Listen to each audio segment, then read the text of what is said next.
Hello there, my name is Georgie Newbury and I'm a flower farmer and florist based between fashionable Bruton and up-and-coming Wincanton here in sunny Somerset.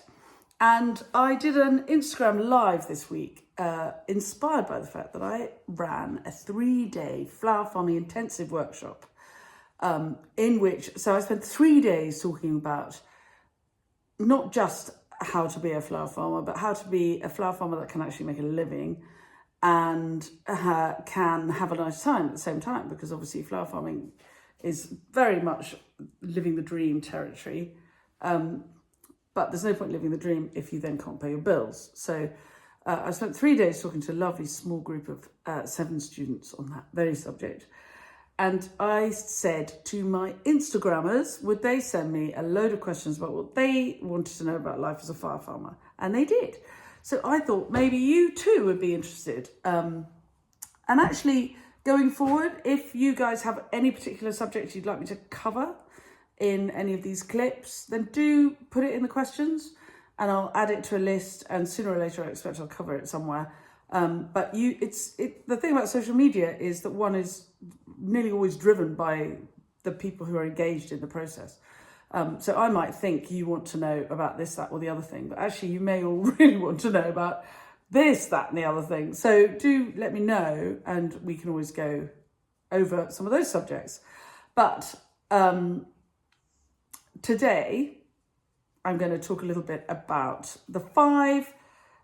my kind of 5 things that occurred to me most about what it's like to be a flower farmer, as opposed to any other perhaps more traditional job. And the first thing is it's tiring. Somebody asked on the Instagram whether if they were thinking about taking up flower farming, but they were worried that they wouldn't have time to see their grandchildren. And somebody else said, when on earth do you go on holiday? And the truth is I do go on holiday, and if I had grandchildren I would see them. My kids are still living at home, so I see them a fair bit, but if I were thinking about taking up flower farming, the first thing I would do is I would get myself a year planner. And I run 2 of these at a time. So I know what I'm doing this year and next year. Because otherwise I would miss, and I have done it in the past before I started this year planner setup, I would miss the carol concert and school play and, those important occasions. There's no point in running a business from home if you end up missing your kids' birthday parties because you're working. The point of working for yourself is you can make sure you never miss your kids' birthday parties. So, yes, flower farming is tiring and time-consuming, but I do get a holiday, yeah. And I make sure I get a holiday, because if I didn't, I'd go mad. But if I didn't have a year planner, I wouldn't see when it would be a good time to take that holiday. So if you like, you can come on. I do a Flower Farmers Year online workshop. So you can book a place on that and I'll take you through the year. We grow about 250 different varieties of cut flowers and foliage through the year, including these spectacular dahlias. Look.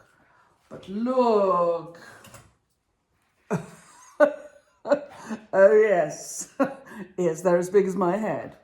But if I didn't have this very strong calendar, then my dahlias might be a little bit more chaotically dug up, looked after, propagated, potted up, hardened off, planted out, and ready for harvesting when I actually want them.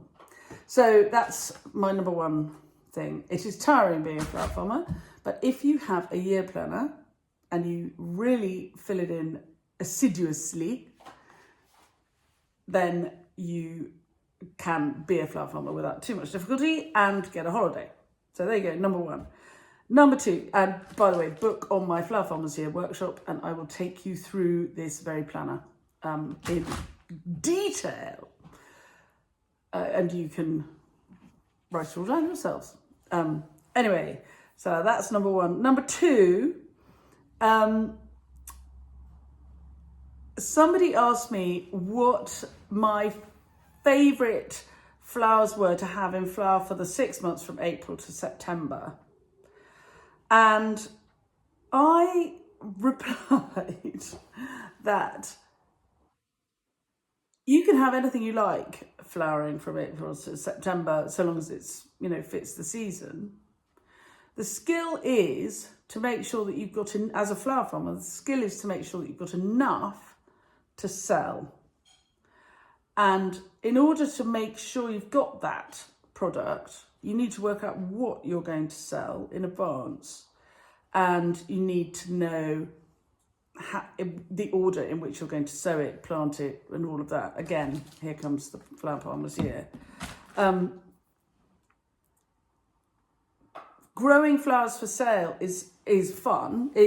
Growing flowers generally is fun. If you're doing that for fun in your garden, that's lovely. But you won't find that you can't make a living if your flowers don't flower because your job is elsewhere. So for me, I always tell people when they say, I'd like to be a flower farmer, what shall I do? I say, okay, well, your number one thing to consider is that you're not just gardening. This is very different from gardening. You're farming. So you can garden and you can stand back from your garden and go, oh, look what I grew. How beautiful are my dahlias. Yeah. If you're a flower farmer, you garden. And instead of standing back and admiring anything, you then have to cut your product. You have to condition it, look after it, arrange it, make it saleable, and sell it.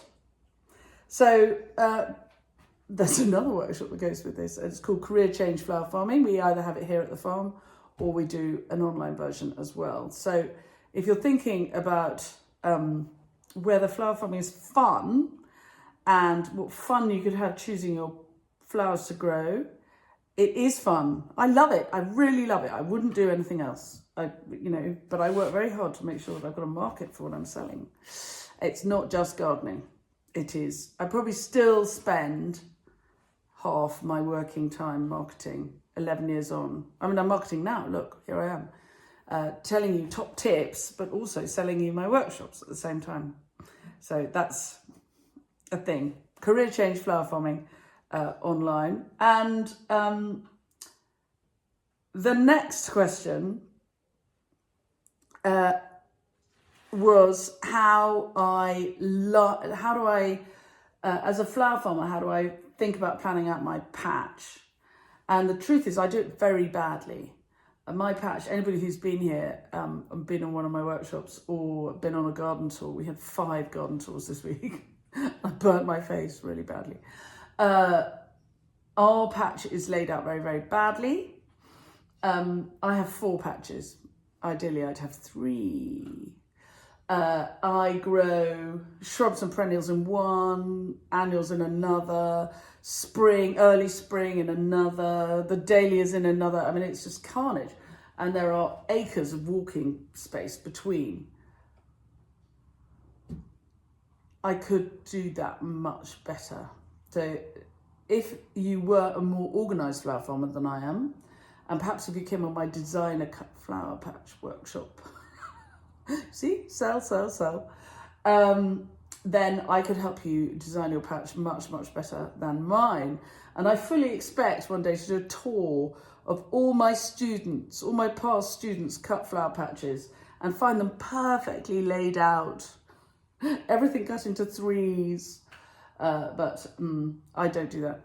But as a flower farmer, it is an endurance sport. So however you've laid out your cut flower patch, you are going to end up schlepping, pulling your trolley or pushing a barrow at all times. So you have good upper body strength. So you really do take quite a lot of exercise, especially if you're making bouquets. These beauties weigh a blimming ton, especially when they're full of water. So plenty of upper body strength. And because it's an endurance sport, I pace myself very carefully. I start early in the morning. So, my usual day starts about 6 in the morning and I rarely finish before 6 in the evening. Often 6 or 7 days a week. But remember, I have planned to take a holiday. So I don't mind because I know that in a year, a 52-week year, I will get 5 full weeks off. I do. I take 5 weeks off. Clever me. And I recommend you do the same. Because otherwise I go mad. So anyway, I get this good upper body strength, and I'm on my feet all day. And so I think I'm quite fit, but actually it turns out I'm not terribly fit, and I've got high blood pressure because I'm a middle-aged woman of a, it happens. So I'm now doing the couch to 5K. So call me a complete loony. And I'm on week 3. So, I'll let you know when I get any further. So being a flower farmer, you feel as though you're quite fit because you're on your feet all day and you're moving around, you never stop. But actually, I never get out of breath. I never get my heart rate up. So I find that I'm having to rearrange my days minutely in order to make half an hour 3 times a week to go for a run. Anyway, that's a whole nother story. So, do come on the Cut Flower Patch workshop if that tickles your fancy. And if you're thinking about flower farming, don't assume that you're going to get enough exercise cutting the garden, because just growing and cutting the garden. Turns out I wasn't getting enough. Moving on, sales. As a flower farmer, I'm not a gardener. I can grow beautiful flowers. Oh yes, do another look. 1, 2, 3. Oh, they're beautiful. It's all very well growing very beautiful dahlias, but if I can't sell my dahlias, then it's a waste of time. I'm feeding my compost heap instead of my children. So how do I sell? Well, as a flower farmer, I'm very lucky because I started this business 11 years ago, and guess what really hit the big time about 11 years ago? Social media. That's what hit the big time. And the social media has meant that we have been able to run a business from home without formal premises. Well, I've got a barn I do everything in. But I don't have to run a shop. I don't have to use a marketing agency. I don't have to use PR. I don't have to, my costs for my marketing are my time. And I'm very lucky because I love social media. I love social media, it's really fun. I meet people from all around the world, all of whom are enthusiastic gardeners, all who really love flowers. So, winning, win, win, win, win, win. We've all got loads in common. So that is really, really fun. And if it weren't for the social media, I wouldn't be able to sell anything. So if you are thinking of being a flower farmer, you too should really think about social media. And when I have students here, often they'll turn up and they'll be amazing gardeners. And they'll be really astonishingly talented florists. And so they'll be good at everything, but often I'll have them sitting there going, right, now we're going to talk about websites and social media, and you can see them all going, oh no, because either they feel as though it's going to overwhelm their life because they love their social media themselves and they already do it just for their private life, and it does take a bit of time. One can go down a rabbit hole of one's friends' holiday snaps and all of that. But equally, the ones who don't do social media look at it in horror and think, oh my God, where do I start? But I would say it's as necessary as sowing seed, because it means that you don't actually have to, well, you can contact a lot of people very quickly, efficiently, and show them what you do. Look, I grow really beautiful dahlias. Oh yes, I do. And I'm not reliant on somebody buying a magazine where I put an advertisement, or somebody, there's no middleman. It is up to me. I can spend my time, as much of my time, sharing what I do on social media as I like. And I tell my students that really what they ought to do is devote a particular amount of time a day to it. If they end up going down a rabbit hole of looking at other people's duvet covers, that's their lookout. I wouldn't call that work. But it is, I would say it was absolutely necessary. I mean, small businesses have no budget. Why would you throw money away on letting somebody else do your marketing when it's free online? Seems absolutely crazy to me. Anyway, Funnily enough, I have a social media for small business workshop, also listed online. So do book a place. I've got them online and I've got them here as well, face to face. So if you feel as though your social media for your small business is really not singing the song you wanted to sing, join me and I will help sort that out for you.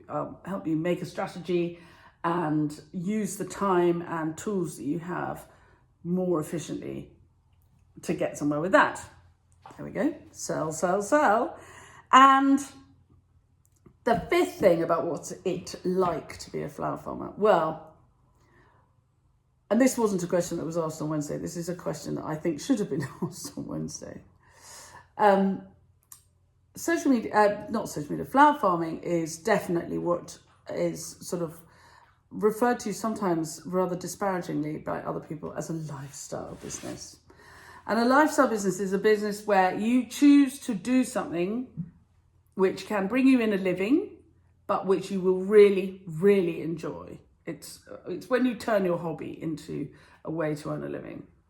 However, there are risks associated with this because it is possible that in order to make that living, your hobby becomes less of a hobby and becomes a chore, and that you are beaten to death by the demands of that hobby if you're going to turn it into a way to make a living. And I believe very strongly that a lifestyle business should be carefully planned.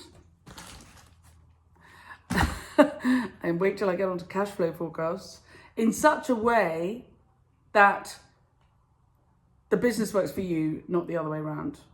So I also have a lifestyle business workshop, which you can book online, should you like to. But I think if you are thinking of growing flowers that you're going to sell in any way, shape or form, think really, really carefully about how much time it's going to take. Think properly. I'm not saying you can't do it at all. I'm saying, of course, you can do it. You can do it. You can scale it up or down to fit your setup. But it is very, very important that you work out in advance what your objectives are, what you're hoping to get out of this, and how you're going to achieve that. And so in order to do that, you start at, in my case, money in my pocket. If I'm not going to make enough money in a minute after I finish this, I've got to take the kids into town and get them, school starts next week and they need school shoes, they need new trainers, they've grown out of their stuff. So my business has to cover all that and more.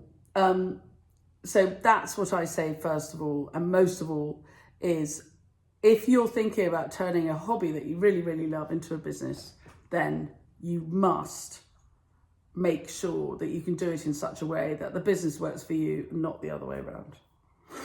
And that does involve doing some maths, I'm afraid. It's not all about the dahlias, but if you get it right, then it really can be all about the dahlias. My babies, I love them. Anyway, enough of this rabbiting on. I was going to go outside and take you around the garden and do lots of little clips, but I seem to have just held forth for nearly 20 minutes, so I apologise if it's been quite long, but hopefully it's been interesting. If you enjoy these clips, please subscribe. Somewhere nearby is a subscription button, and I think also a bell icon somewhere, so you can click on the bell icon and we'll tell you when we've got new clips. If you have found some of the free advice in this little clip useful, then feel free to buy me a coffee, and there's a link in my bio. Obviously, you're not buying me a real coffee. You're buying me a virtual coffee, which is very kind of you. And actually, it's really fantastic. On the Instagram and here, people have been very generous with the coffees, and all it makes me want to do is do more of this stuff. Do remember to ask me questions if you've got anything you particularly want me to talk about and make a clip about. That's great. I'd be happy to do that. And thank you very much for watching. And soon I'm going to go and make a film about Fabrizio mowing the meadow. One man went to mow a meadow. See you soon.